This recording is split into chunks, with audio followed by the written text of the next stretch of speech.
Philippi Live, our daily broadcast focused on going through Paul's letter to the Philippians.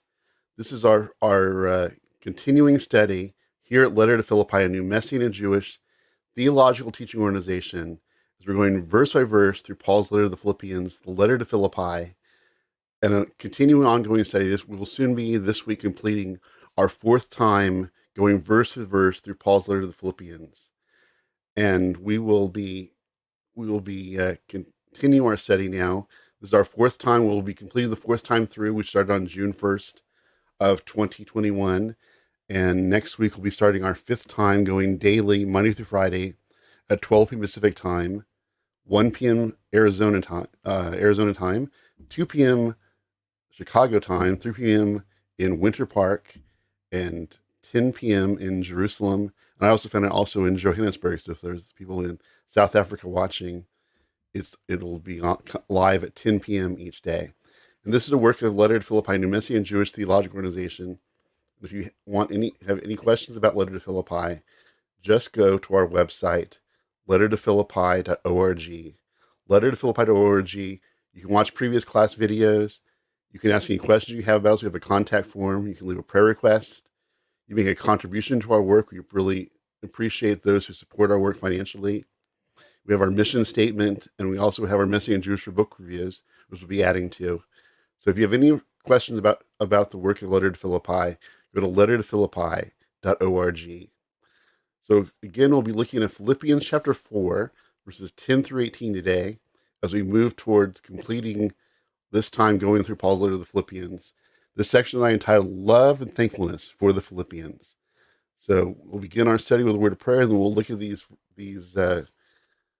9 verses that look at the love and thankfulness that Paul has for the Philippians and the deep bond that he had built with the Philippians for their love for him and their love for Paul, and this mutual love and thankfulness for one another. We'll begin with our prayer, and then we'll go into our study for today. Oh Lord, you are good. We thank you. We bless your holy name. You are our God. You are our King. Help us, Lord, in this study to become more and more and more like the Messiah. So help that to be what happens today from looking at these holy words of your servant Paul. We thank you for Yeshua, who is our Messiah, and in whose holy name we pray. Amen. So again, welcome to this letter to Philippi, our daily study in Paul's letter to the Philippians. Today we'll be looking, as I said, at the love and thankfulness for the Philippians from Philippians chapter 4, verses 10 through 18. And I will read the first 3 verses, 10 through 12. I'll put that up on the screen here. And we read, "In union with the Lord, I greatly rejoice that now after this long time, you have let your concern for me express itself again. Of course, you were concerned for me all along, but you had no opportunity to express it.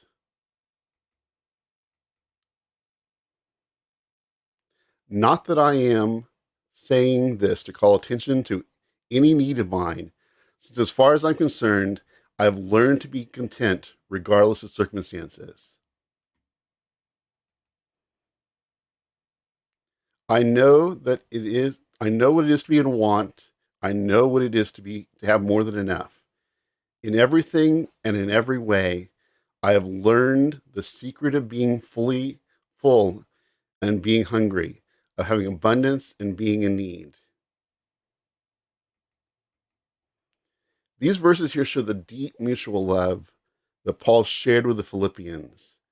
As we see in the beginning of the letter in chapter 1, verse 3, Paul says he thanks God. He thanks his God every time he thinks about the Philippians. Every time Philippians come to his mind, he thanked God for them, because of their working together with him for the spreading of the good news of the Messiah. That Paul, whenever the Philippians came to his mind, he was thankful to God for them being a part of his life, for them being in his life. And as Paul gave all to them in bringing the message of the Messiah, and he cared for them as their shepherd from prison, they too showed their love in their financial giving to Paul. Philippians was the one congregation that Paul accepted financial giving from because of their deep relationship. Other congregations, he did not accept contributions for them for his work in the city. He would take contributions for the continuing of his work to other cities, and also the contributions he accepted for the Jerusalem Messianic community. But his general practice was to work for his financial support when he would bring the gospel to cities, work with his hands as a tradesman, and then would do his ministry that way, that he would support himself through his trade. But here in Philippi, he accepted financial contributions from them because of their deep love, for their deep understanding of one another, and their deep care for one another. He accepted contributions from them, and he cared for them as their shepherd. And they showed their love for him in financially giving, and also sending Epaphroditus, which we read about in chapter 2. Epaphroditus, one of the members of the Messianic community in Philippi, they sent from Philippi to Rome to be with him in prison, to care for him in prison, to bring him financial support, bring him food, clothing, other things, as I said, in the Roman prisons of the first century. Any food, any clothing, any supplies that you needed would have to be provided by friends and family and those who cared for you, being that the Roman prisons, basically, they would just throw you into a prison cell. If you were to have food or clothing or medical attention, that was not provided by the Romans. So the need for sending Epaphroditus was important for Paul's continuing living, because he brought him financial support, he brought him food, clothing, gave him medical attention. We find out that Epaphroditus was actually took ill in Rome to the point of death and taking care of Paul. So we see this deep love shared between both Paul and the Philippians and Paul. Paul teaches the people in Philippi a powerful lesson of living and being content in all circumstances. He clarifies he's not needy or requesting anything else from them. As we see, he says in verse 12, I'll put it back up on the screen here. I know what it is to be in want. I know what it is to have more than enough.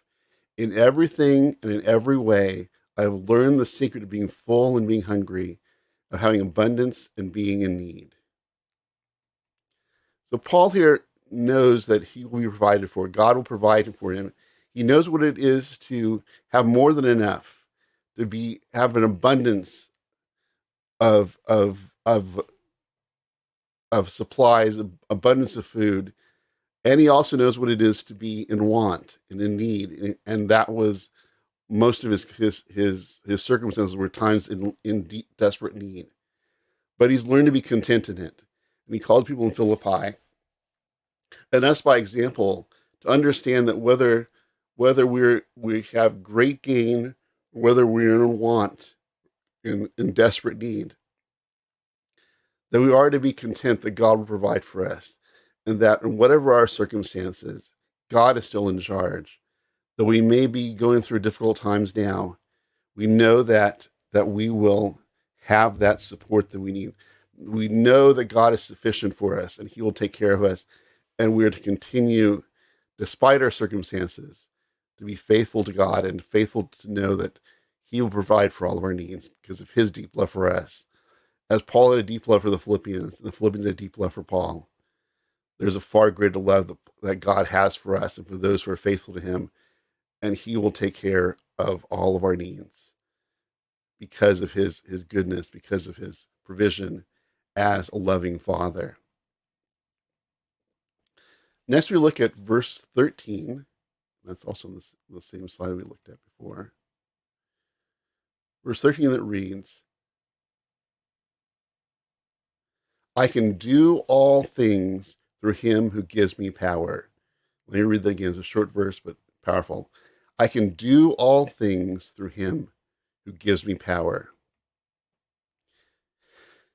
In this very familiar verse, Paul expresses complete trust in Yeshua for his needs and also for the empowerment to do his work for ministry. Paul's trust is secure in that the power to do all things, does not rest on him, but is found in the faithfulness of God, made known to him in Messiah Yeshua.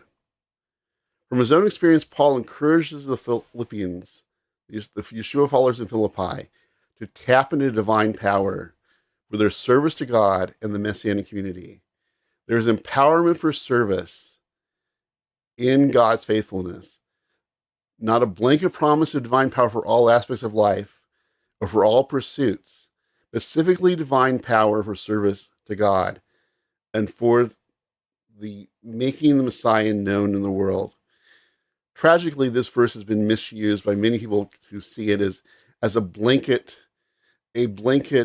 promise of divine power for all situations in life. It's even down to the most mundane things, is like, for example, with the upcoming Super Bowl, that my Rams are playing in the Super Bowl, and that the players can somehow claim this verse. The players on the Rams teams who are believers, like the receiver Cooper Kupp, could say that I can do all things through Messiah, and because of this verse, I'm going to score 4 touchdowns on Sunday, and the Rams are going to win the Super Bowl.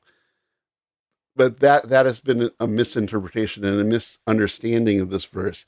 That Paul here is not saying that we can do all things, whatever it would be, but in this verse, when it says, I can do all things through him who gives me power, that this spiritual empowerment is for doing the work of ministry, for doing the work of making the God of Israel known, making Messiah known, for serving others, that we can have this empowerment for ministry service, not as I said for mundane things that, that, for example, I'm going to take the bar exam or something, so I can do all things through him, that I will ace this test, I will win this game. No, the true understanding of this verse, the true way to look at it, is that Paul says that I can do all things through him who gives me power. This power from God, this spiritual empowerment from God that he knows he can tap into, is for spiritual service, for making Messiah known, for serving others, for being a light for the Messiah in the world. That this empowerment from God is for spiritual service, and it's not something that just for mundane things of life, that that I can achieve something great, I can win the lotto, my team will win the Super Bowl. But it's about confidence that God will provide for doing the service of God in the world and making the Messiah known and serving others, feeding the poor, seeking to care for the sick, and to be examples for the Messiah. As I said, so Paul here is telling the Philippians that they have an assurance of divine empowerment to do good works and to spread the good news of the Messiah. We can see Paul in this verse echoing Yeshua the Messiah's promise to his Talmudim of a divine empowerment, which he spoke about in John 14:15, speaking about divine empowerment for walking in God's ways and observing the teachings of Yeshua. Yeshua, righteous Messiah, said, and this is from Yochanan, John 14:15-7, if you love me, you will keep my commands, and I will ask the Father, and he will give you another comforting counselor like me, the Spirit of truth, to be with you forever. The world cannot receive him because it neither sees nor knows him. You know him because he is staying with you and will be united with you. Let me read that again. These are the words of Yeshua, righteous Messiah, speaking about divine empowerment by observing God's commands. And Yeshua said, if you love me, you'll keep my commands, and I will ask the Father, and he will give you another comforting counselor like me, the Spirit of truth, to be with you forever. The world cannot receive him because it neither sees nor knows him. You know him because he is staying with you and will be united with you. Just as Yeshua promised the Holy Spirit, the Ruach HaKodesh, to those who observed his commands and walked in his example, Paul can confidently commend to the Philippians assurance of the Spirit's empowerment, the Ruach HaKodesh's empowerment of as they serve Yeshua, that they too, like Paul, can do all things for the work of the Messiah, empowered by God. I can do all things through him. It gives me strength.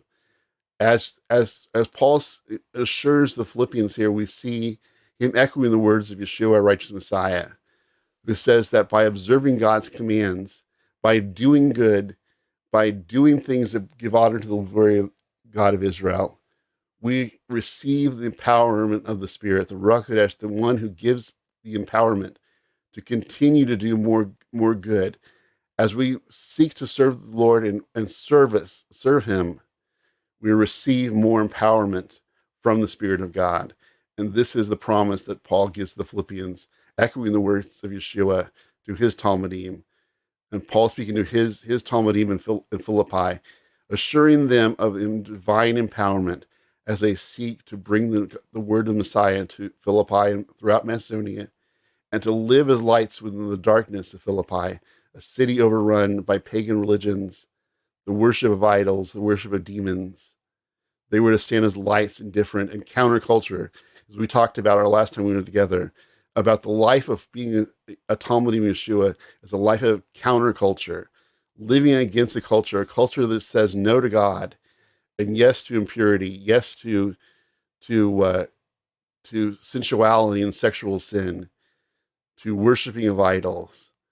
We are to stand against that culture and stand for the culture of the God of Israel and purity and righteousness and holiness, and to focus our minds on that which is good, to live counter to the world that has turned its back on God around us, both in Philippi and in the world we live today, which has set its mind against the God of Israel and against righteousness and holiness and purity. Next, we'll look at verse 14. That should be on the screen here. Nevertheless, it was good of you to share in my trouble. Let me read that again. Nevertheless, it was good for you to share in my trouble. Paul shares how the love that he has for the Philippians was grounded in their faithfulness to him, especially in his own time of need. In addition to the financial gifts that they sent him, which he will mention in the upcoming verses, the Philippians also sent Epaphroditus, a member of the Philippian Messianic community, to serve him in prison, and they supported Paul through prayer. In short, Paul is deeply grateful to the Philippians for their support. So Paul here is speaking about the people in Philippi, sharing with him in his trouble, that they not only were praying for him, they were not only sending him financial gifts, not only sending him Epaphroditus, but beyond these physical things that they were doing, they were actually serving with him. They were partnering with him. They were sharing in his trouble. They're sharing in his work of making the Messiah known. That they were not passive. They were not just sending a check out, in our days. They were not just sending a bag of gold to Paul in Rome, but they were also working in Philippi, continuing his work. So they were sharing in his work. They were sharing in his trouble. They were sharing in his work by continuing it. Though Paul is imprisoned in Rome, his work of making the Messiah known in Philippi was continuing through the Philippians. So they were not just basically, as I said, sending him a check to support his ministry work and then letting Paul do all the things. But they were supporting him financially. They're supporting him in prayer. They're supporting him by sending Epaphroditus, a member of the community, to care for him. And they were continuing his work there in Philippi. So they were partnering, they were sharing with him in his work, not just passively supporting him financially, as I said, sending him a check as someone would do today, or in the Roman world, sending a bag of gold to him in prison. But they were actively working for the Messiah. They were actively continuing Paul's work in Philippi. Though he was unable to be there physically, they were supporting him in prayer. They were supporting him financially. They're supporting him by sending Epaphroditus to them. But also in Philippi, they were continuing his work by making the Messiah known in Philippi and continuing to be his hands and feet working in Macedonia to make the Messiah known and to build the believers in the community. Next, we come to verse 15, which reads, "And you Philippians yourselves Know that in the early days of my work spreading the good news, when I left Macedonia, not a single congregation shared with me in the matter of giving and receiving, only you. Let me read that again.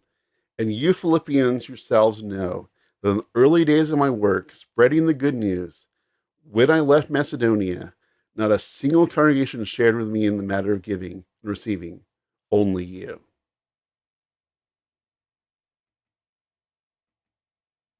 And we will back to our screen here. Paul here refers to his work in Macedonia, of which Philippi was one of the major cities of the district of Macedonia, as the early days of his ministry, even though he had started earlier to bring the good news to Asia Minor, Macedonia being in modern day Greece.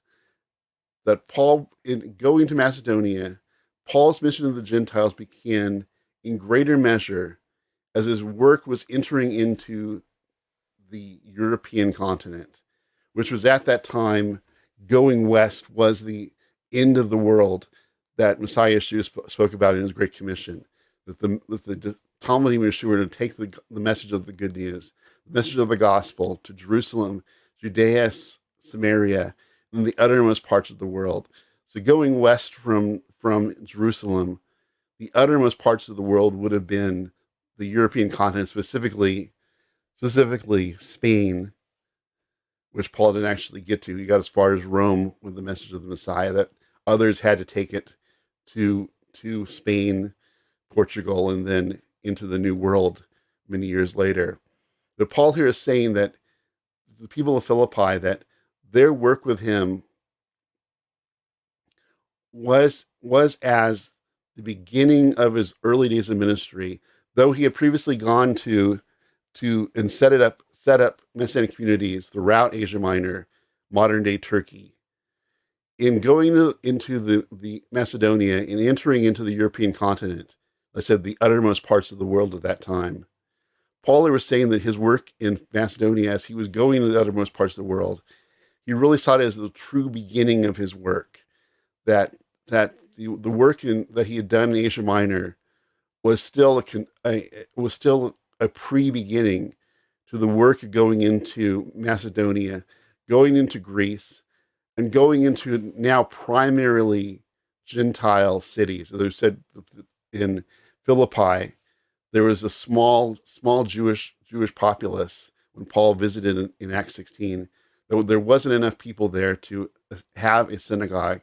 There were just women who were praying at the riverside, which more than likely they were either proselytes or God-fearers. And we know from archaeology and history that it wasn't until over 300 years after this that there was actually a synagogue in Philippi. It wasn't until the 4th century of the Common Era that there was an established synagogue that we have record of in Philippi. So the city of Philippi was a predominantly Gentile Messianic community. So in this, Paul was looking at Macedonia and going into Greece, is entering into a primarily Gentile world, bringing the message of the Messiah of Israel now fully into the Gentile world. Though he did, as I said, first meet with Lydia and the other Jewish women who were in Philippi. And Lydia was the first one, her and her family, that embraced Yeshua as Messiah and became leaders of the first house congregation in Philippi, which met in Lydia's house. So Paul did reach out to those Jews. As I said, they were mostly women in Philippi, and brought them as Messiah, and many of them became followers of Yeshua. The vast majority of the population were non-Jews. As I said, Philippi, as we spoke about earlier in the introduction, Philippi was a Roman colony, and it was basically a retirement community for Roman officials and Roman centurions, which I've called before at times the Boca Raton of the Roman world. That when Roman centurions, when Roman officials wanted to retire and leave the life of Rome, but still have a Roman citizenship, but also to be outside of the busyness of the of the life in Rome. They would go to colonies like Philippi. So this was a colony made up of Roman officials, those from the Roman backgrounds, those from pagan backgrounds. That Paul saw his work really becoming in force to the point that he actually called it the beginning of his work, bringing the gospel. By now, bringing the gospel primarily to the Gentile world, making the Jewish Messiah known among the Gentiles, and truly taking that role of Israel to be a light to the nations, bringing Yeshua, the brightest light to the nations there is, to the people in Philippi and throughout the Greek world, and then moving into Rome, bringing the message of the Jewish Messiah to the very heart of the Roman Empire. Those in Philippi could see that Paul's apostleship to the Gentiles to have started in force in Philippi, and here he acknowledged his thankfulness to the Philippians for launching his work of bringing the Jewish Messiah to the Gentile world.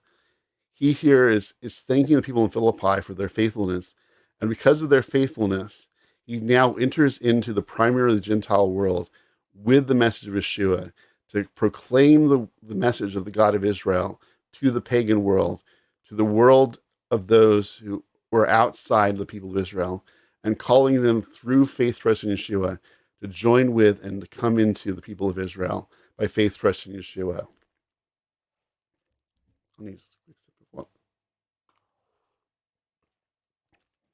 Though Paul taught in 1 Corinthians 9, 6-14, that he and others involved in proclaiming the good news of Yeshua should get their income from those whom they minister, Paul did not seek financial support from the congregation he started and guided as a shepherd.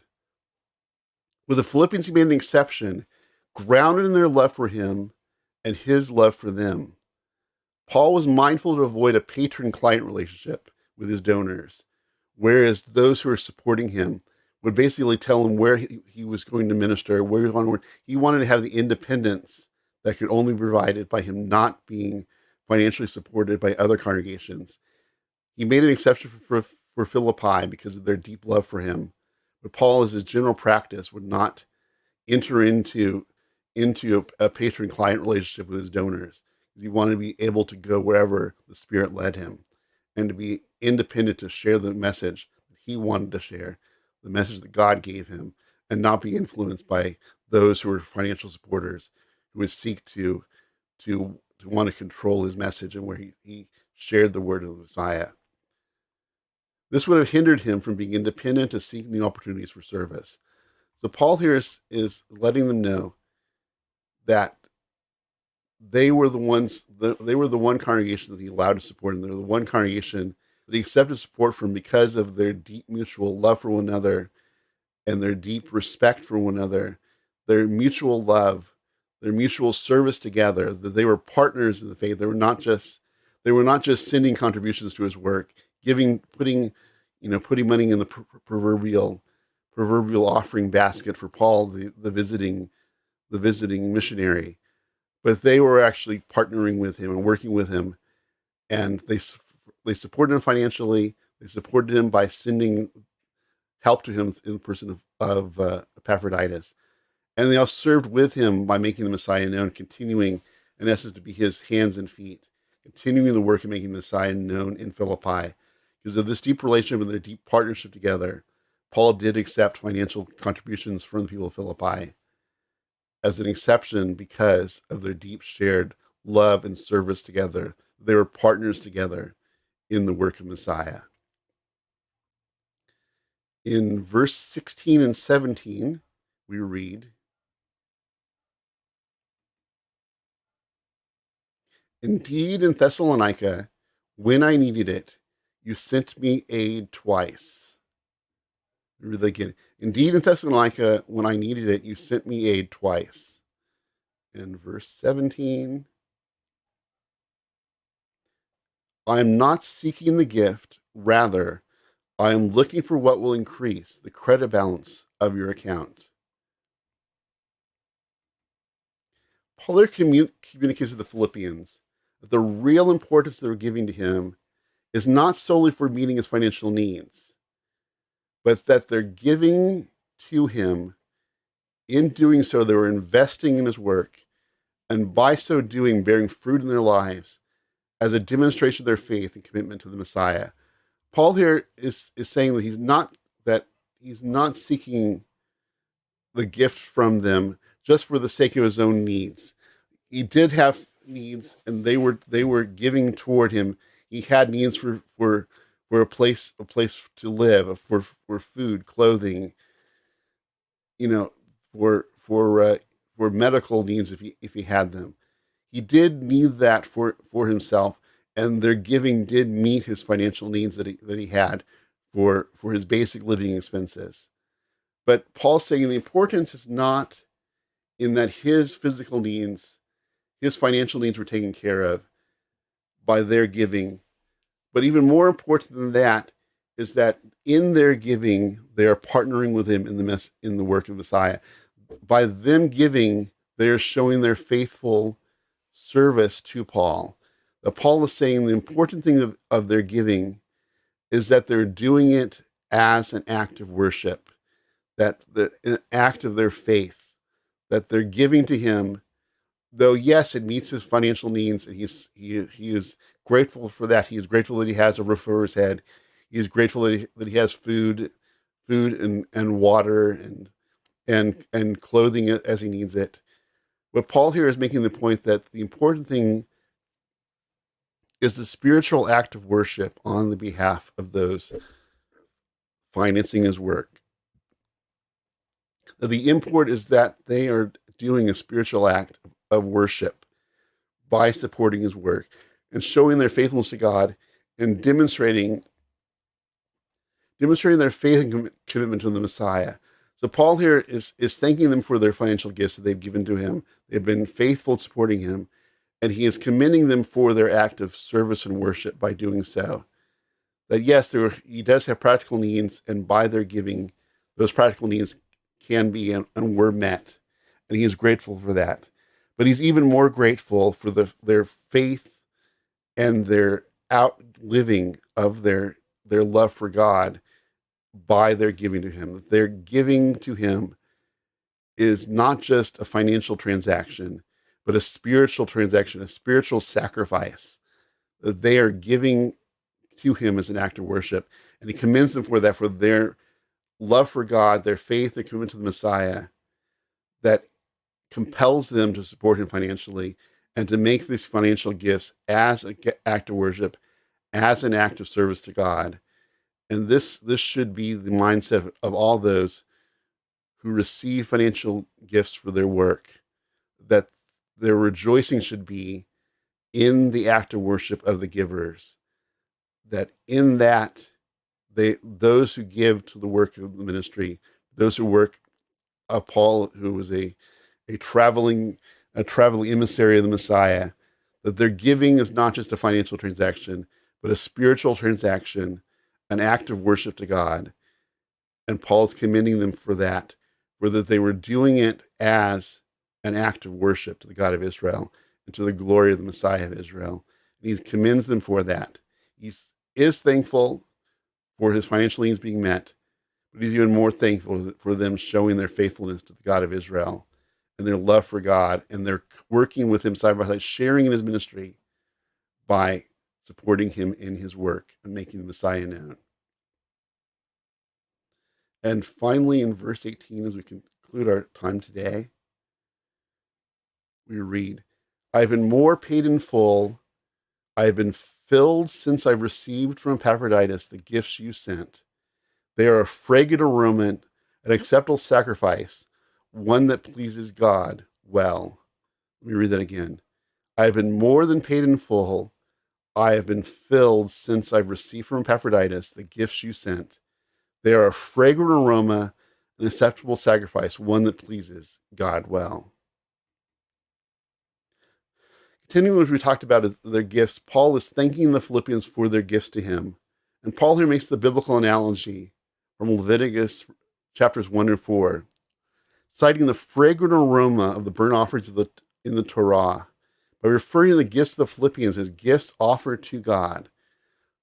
Paul here is using the language specifically of the sacrifices and the offerings And the gifts they brought to him, both financially and physical support, their fragrant aroma and acceptable sacrifice, one that pleases God well. So Paul here in thinking the Philippians is bringing up the analogy of the sacrifices of the tabernacle of the holy temple, which we read about in Leviticus 1-4, but the fragrant aroma of the burnt offerings, as the burnt offerings in the holy temple brought a fragrant aroma before the God of Israel. Paul is referring to the giving of the gifts from the Philippians as being gifts offered to God, sacrifices that offer a fragrant aroma to the God of Israel. So Paul is continuing when we talk about the spiritual aspect rather than just a financial transaction. Paul here is speaking of the very gifts that they gave to him as gifts given to God, and as the burnt sacrifices had a fragrant aroma to God. Their gifts bring a fragrant aroma for the God of Israel because of their faithfulness to him and their act of service, their act of worship, their act of sacrifice by supporting Paul financially and physically. And Paul here is also calling their gifts as sacrifice to God. Paul can hold fast to his commitment to not preach the gospel for his gain. He shared in the letter to the Thessalonians, which Paul wrote to the Thessalonians. For you yourselves know how you must imitate us. That we were not idle when we were among you. We did not accept anyone's food without paying. On the contrary, we labored and toiled day and night, working so as not to be a burden to any of you. It was not that we hadn't the right to be supported, but so that we could make ourselves an example to imitate. For even when we were with you, we gave you this command: if someone won't work, he should not eat. As Paul commends the Philippians for their service to him and the Messiah, he clarifies that their devotion has matured to be an acceptable offering to God. Paul uses language from the Torah, from Exodus 29:18, to show that their giving, the giving of the Philippians toward him, was a sacrificial offering to God. Their financial and physical support for him, the gifts that they sent to him by Epaphroditus, were as the sacrifices given in the Holy Temple were given as sacrificial offerings to God for the work of Paul. The willingness of the Philippians to give to Paul prove that they have learned well and are now imitating Yeshua in their daily lives. In much the same way as later rabbinic teaching would substitute prayer and mitzvot for the temple sacrifice, Paul here imputes a sacrificial status to the work of the Philippians on his behalf by their giving to him, by their sending Epaphroditus with gifts for him. Paul says they were, in essence, participating in sacrificial giving, acts of worship to the God of Israel, much like, as I said, in post temple Judaism, where the rabbis substituted prayer and the observance of mitzvot for the temporal sacrifice. Paul here is imputing sacrificial status to the giving of the Philippians toward him, that their act is an act of worship. There is an act of sacrifice. There's an act of a sweet aroma to the God of Israel. And in their giving to him, they're showing worship to the God of Israel. They're not just, as I said, sending a check or sending a bag of money, just a financial transaction, but they were participating in worship of God of Israel by supporting Paul's work. By taking care of his physical needs, they were showing their love for God. They were participating in a sacrificial act. They were participating in an act of worship. And they were doing it as partners with Paul. And Paul commends them for this and commends all those who give financially to the work of the kingdom, sacrificially and as an act of worship. And not just the financial transactions. So I will put $20 in the push key this week, but as an act of worship, not just a financial transaction or a rote transaction, but an act of true worship. That as we give to support our congregations, as we give to support ministries, as we give to support those who are doing the work of making Messiah known in the world, that it is truly an act of worship to God, And we should understand that in that giving, the Philippians showed their deep love for God, their deep willingness to serve side by Paul by giving toward his work. And Paul commends them for their act of sacrifice and their act of worship to God by them supporting his work in ministry.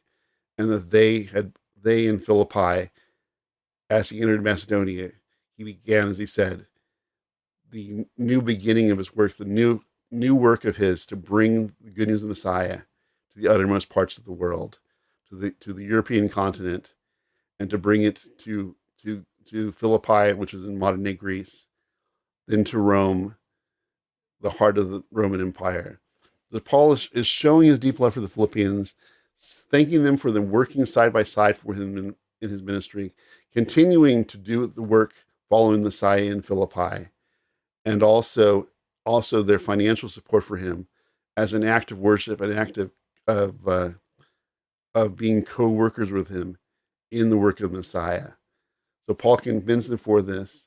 As he concludes this letter to them, he speaks about their deep love for one another, their deep service with one another, and he commends them for their act of worship in financially supporting him. So that will conclude our study for today as we looked at Philippians 4, 10 through 18. Paul sharing his deep love and thankfulness for the Philippians, for they worked together in bringing the gospel of the Messiah when he was there.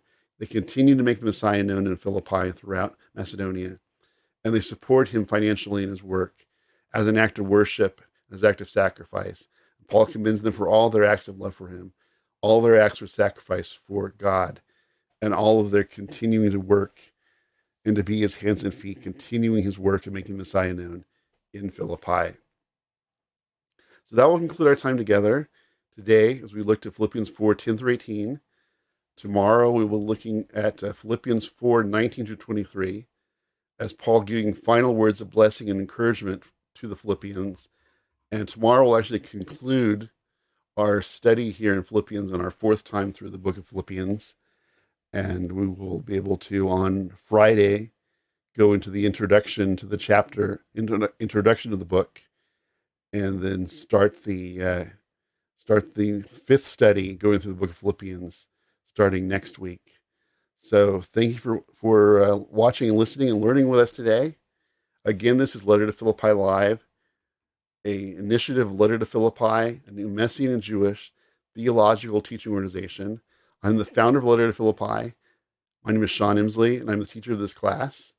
And if you want more information on Letter to Philippi, go to lettertophilippi.org. There you can watch previous class videos. You can use our contact form to ask any questions about our work. You can leave prayer requests when we're praying for you. And I'll take all of those prayer requests and I will pray them for you. You can make a contribution to our work. We talked about today the import of the act of worship of the people of Philippi in supporting the work of Paul.